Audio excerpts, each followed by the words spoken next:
नक्श, प्लीज मेरा फोन उठा लो। मैं जानता हूं कि तुम अब भी मुझसे नाराज हो, लेकिन कुछ अर्जेंट बात करनी है।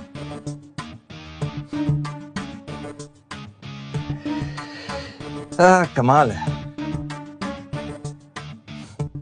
2.5 साल लगे इन्हें अपनी गलती का एहसास होते हैं।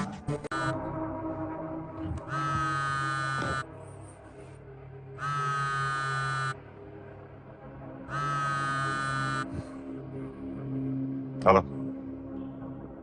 हेलो नक्श बेटा। Hello mister Yashvardhan. अपना नाम सुनकर वो बुढ़ा आदमी थोड़ा सकपकाया, लेकिन यशवर्धन ने फिर से प्यार से शुरुआत की। बेटा मुझे तुम्हारी बहुत याद आती है।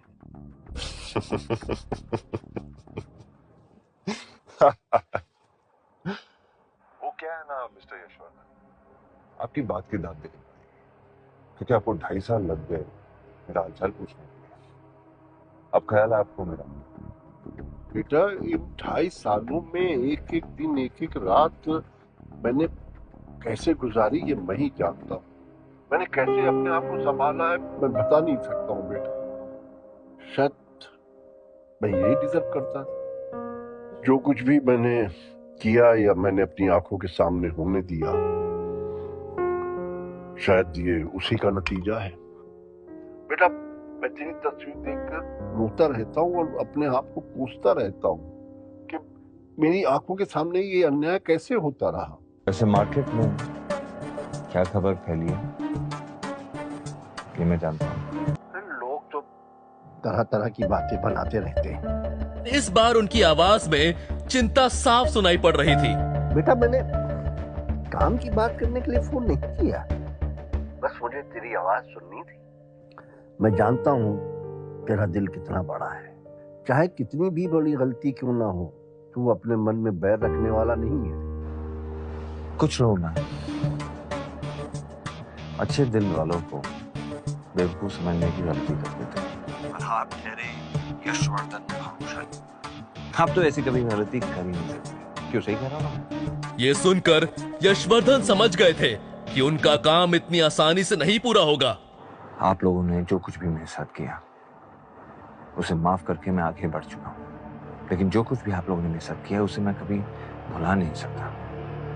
तो प्लीज मुझे डिस्टर्ब करना बंद कीजिए, क्योंकि हमारा कोई रिश्ता नहीं है। मेरा पोता इतना कठोर तो नहीं था। आपको मेरी बात नहीं समझ आ रही। मैं अपनी जिंदगी में खुश हूँ। अब मुझे आपके साथ कुछ लेना देना नहीं है। आपका मेरा कोई रिश्ता नहीं है। और आप क्यों मुझे वापस उसी जगह बुलाना चाह रहे हैं जहां मुझे सिर्फ दर्द और तकलीफ मिली? क्या तेरा दिल नहीं करता है मेरी सूरत देखने को, मुझे मिलने को? बेटा एक बार मुझे मिल ले, अब फिर पता नहीं मेरे पास कितने दिन बचे। यशवर्धन बहुत अच्छे से जानते थे कि नक्श चाहे अपना दिल जितना भी सख्त कर ले, लेकिन इस बात पर वो पिघल ही जाएगा। नक्श स्ट्रॉन्ग हेडेड था पर निर्दयी नहीं। ठीक है, एक और आखिरी बार बस।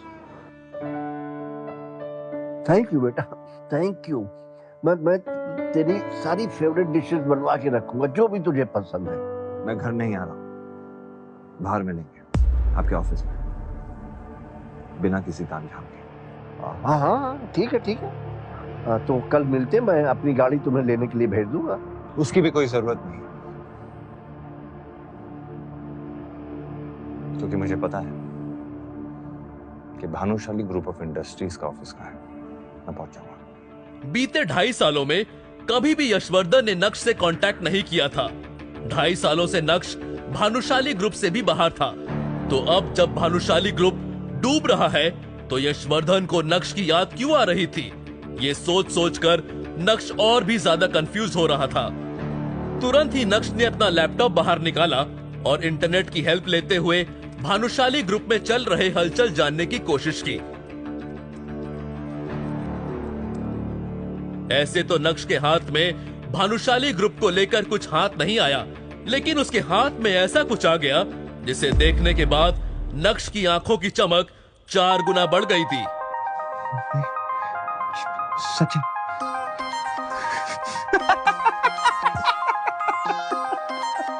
ये जोर जोर से हंसते हुए बिस्तर से उठकर नक्श पागलों की तरह नाचने लगा था। वो भूल गया था कि ये घर उसका नहीं है, वो तो बस इस घर का घर जमाई है। इस पागल को क्या हो गया? इसमें माता वाता तो नहीं आ गई? नक्श के हंसने की आवाज सुनकर चित्रा का दिल बाहर आ गया था। नक्श ने ऐसा क्या देख लिया था? आखिर नक्श इतना क्यों फड़फड़ा रहा था? उसके हंसने के पीछे का राज क्या था? यशवर्धन को 2.5 साल बाद नक्श की जरूरत क्यों पड़ी थी? क्या नक्श भानुशाली ग्रुप को डूबने से बचा सकता था? अगर हाँ, तो क्या नक्श बचाने वाला था? यशवर्धन और नक्श की मीटिंग में क्या होगा? जानने के लिए सुनिए इंस्टा एम्पायर। अगली वीडियो देखने के लिए पेज को फॉलो करके लाइक करके हम लोग का साथ रहो।